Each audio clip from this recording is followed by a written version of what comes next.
Hello students, कैसे हो आप सभी लोग? Welcome back to this amazing channel of every भैया। और आज के इस वीडियो में आप लोगों को मैं पूरा जीएसटी मात्र 10 मिनट में करवाने वाला हूँ। ये वाली पूरी वीडियो देख लेना, 10 मिनट में आपको पूरा जीएसटी समझ में आ जाएगा। इस वीडियो देखने के बाद आपको और कहीं और नहीं जाना पड़ेगा। और अगर आप लोगों को 60% से 90% एक साल में जाना है तो ये वाली वीडियो पूरी देखना, मेरे आने वाली वीडियोस भी देखना। एंड आप लोगों को मैं प्रॉमिस करो, एक साल में आप लोगों को मैं 60% से लेकर 90% तक पहुंचा दूंगा। तो चलिए शुरू करते हैं।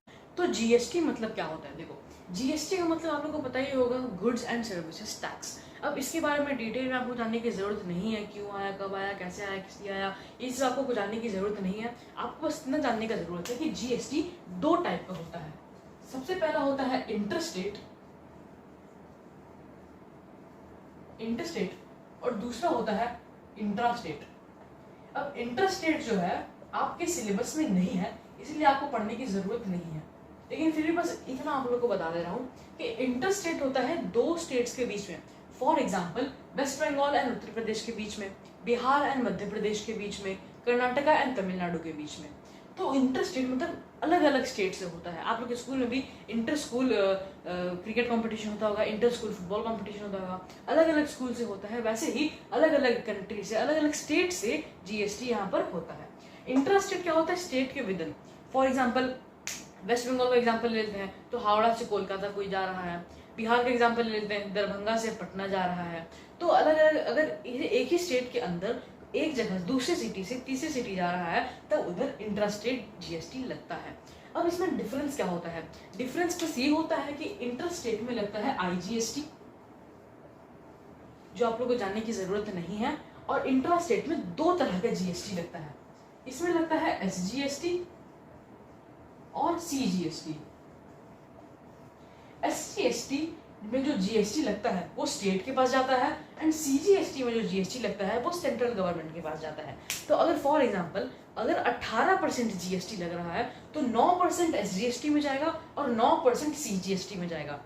एक और एग्जांपल से आप लोगों को समझाता हूं। अगर 20 रुपए जीएसटी है तो एसजीएसटी के पास एसजीएसटी होगा 10 रुपए और सीजीएसटी होगा 10 रुपए। टोटल जीएसटी 20 रुपए है, लेकिन एसजीएसटी 10, सीजीएसटी 10, ये दोनों सेम रहते हैं। अब आप लोगों को जो जानने की जरूरत थी वो सब आपने जान लिया है। इंटरस्टेट क्या होता है, इंटरस्टेट में क्या क्या होते हैं, एसजीएसटी, सीजीएसटी। अगर 20 रुपए जीएसटी है तो एसजीएसटी सीजीएसटी बराबर है। अब चलते हैं एक क्वेश्चन की तरफ। A dealer in a city buys some goods worth rupees 6,000 from the same city. If GST is equals to 18%, find how much the dealer will pay. अब क्वेश्चन से आपको पता चल रहा है कि अमाउंट कितना है, तो जल्दी से हम अमाउंट लिख देते हैं। तो हमें पता है कि मार्क्ड प्राइस, अमाउंट को यहाँ पर मार्क्ड प्राइस बोला जाता है। तो हमें पता है कि हमारा मार्क्ड प्राइस 6,000 रुपीज है फ्रॉम द सेम सिटी। अब सेम सिटी से खरीदा है, यानी कि इंट्रास्टेट होगा। इंटरस्टेट अलग अलग शहरों में होता है एंड इंटरस्टेट सेम सिटी में होता है। तो इंटरस्टेट यहाँ पर लगेगा, यानी कि एसजीएसटी एंड सीजीएसटी लगेगा, आईजीएसटी 0 हो जाएगा। If the GST is 18%, GST भी हमें बता दिया गया, हमें बस पैसा निकालना है कि सेलिंग कॉस्ट प्राइस कितना होगा, उस डीलर को कितना प्राइस पे करना पड़ेगा। तो जीएसटी निकाल लेते हैं फटाक से। अब जैसे कि यहाँ पर इंट्रास्टेट दिया हुआ है, तब हम लोग को पहले सीजीएसटी निकालना है, फिर एसजीएसटी निकालना है। तो निकाल लेते हैं। अब एसजीएसटी कितना होगा? मैंने बोला था टोटल जीएसटी का हाफ होता है एसजीएसटी। तो अगर जीएसटी परसेंट 18 दिया हुआ है यहाँ पर, तब हम यहाँ पर 9% का निकालेंगे। तो एसजीएसटी हो जाएगा 9% ऑफ 6,000, क्योंकि टोटल प्राइस यहाँ पर 6,000 है। 9% 6,000 में निकल जाएगा, तो ये आएगा आपका लगभग 0000 कटा, ये आपका आ जाएगा लगभग 540 रुपीज। इसी तरीके से सीजीएसटी में निकाल लेते हैं। अब देखो, आपको हर बार सीजीएसटी निकाल के देना पड़ेगा, आप ऐसे डायरेक्टली नहीं लिख सकते हो सीजीएसटी इक्वल्स टू एसजीएसटी। आपको यही सेम प्रोसेस फिर से करना पड़ेगा, कुछ ऐसे।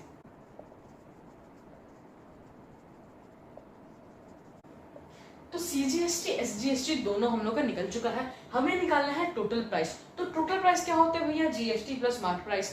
तो निकाल लेते हैं total price. Therefore total price, तो हम सारी चीजें ऐड कर देंगे। टोटल प्राइस सबसे पहले हम मार्क प्राइस ऐड कर देंगे 6,000, एसजीएसटी ऐड कर देंगे 540 और सीजीएसटी ऐड कर देंगे 540। तो टोटल हो गया आ जाएगा 7,080। 7,080 रुपीज हमारा आ चुका है टोटल प्राइस। तो ये प्राइस हमारे डीलर को देना पड़ेगा। अब चलिए और एक क्वेश्चन बता देता हूँ जिससे आपको पता चल जाएगा कि किस तरह के क्वेश्चन आते हैं। अब एक और तरह का क्वेश्चन जो आता है आपके एग्जाम में वो टेबल फॉर्म में क्वेश्चन आता है। अभी आपको क्या दिया हुआ है, आपको एमआरपी दिया वाला सेक्शन दिया हुआ है एंड डिस्काउंट वाला सेक्शन दिया हुआ है। यहाँ पर हमने 4 सामान खरीदा है, एक 250 रुपए का जिसपे 30% डिस्काउंट मिला है, एक 200 रुपए का जिसपे 40% डिस्काउंट मिला है, एक 150 रुपए का जिसपे 32% डिस्काउंट लगा है और एक 300 रुपए का जिसपे 20% डिस्काउंट लगा है। अब हम लोग को निकालना है total bill given that GST equals to 12%। अब जो क्वेश्चन मैंने पिछले कराया उसी का सेम क्वेश्चन है, बस यहाँ पर एक सामान के बदले 4 सामान दिया हुआ है। इसी तरह के क्वेश्चन आता है, बहुत आसान चैप्टर है, बहुत स्कोरिंग चैप्टर भी है। एक क्वेश्चन 4 मार्क्स का तो पक्का आता ही आता है इस चैप्टर से। तो इसका आंसर निकालने के लिए आपको क्या करना पड़ेगा, आपको 3 कॉलम बनाने पड़ेंगे। सबसे पहले एमआरपी का एक कॉलम बना देते हैं, उसके बाद डिस्काउंट का एक कॉलम बना देते हैं और डिस्काउंट निकालने के बाद डिस्काउंटेड प्राइस का एक कॉलम बना देते हैं। अब डिस्काउंटेड प्राइस क्या होता है, डिस्काउंटेड प्राइस मतलब वो प्राइस जो डिस्काउंट लगने के बाद आता है।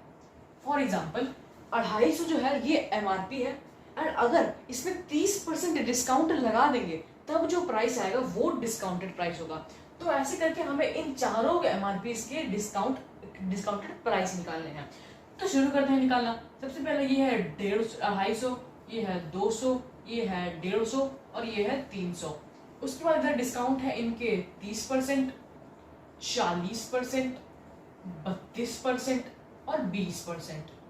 अब एक गलती जो आपको बिल्कुल नहीं करनी है कि बहुत लोग क्या करते हैं ना कि बोलते हैं डिस्काउंट भी परसेंट में है, जीएसटी भी परसेंट में है, दोनों को माइनस कर देते हैं। वो क्या करेंगे ना 30 माइनस 12% कर देंगे और उसके बाद में 18% बचेगा तो 18% माइनस कर देंगे। ये सरासर गलत है, आप लोगों को नहीं करना है। अगर आप लोगों को डिस्काउंट एंड जीएसटी दिया हुआ है तो सबसे पहले आपको डिस्काउंट निकालना है एंड उस डिस्काउंटेड प्राइस पे आप लोगों को जीएसटी ऐड करना है।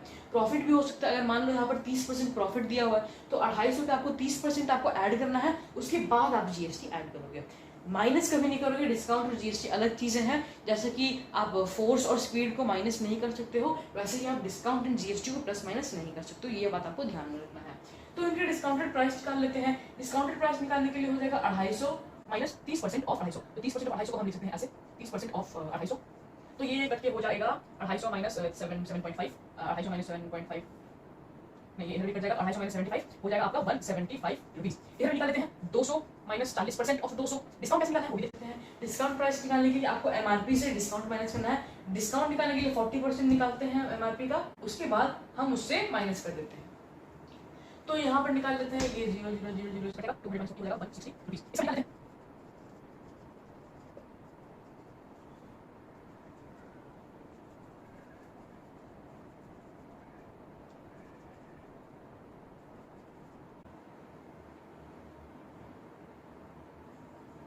तो यहाँ पर सारे चीजों का डिस्काउंटेड प्राइस निकल चुका है।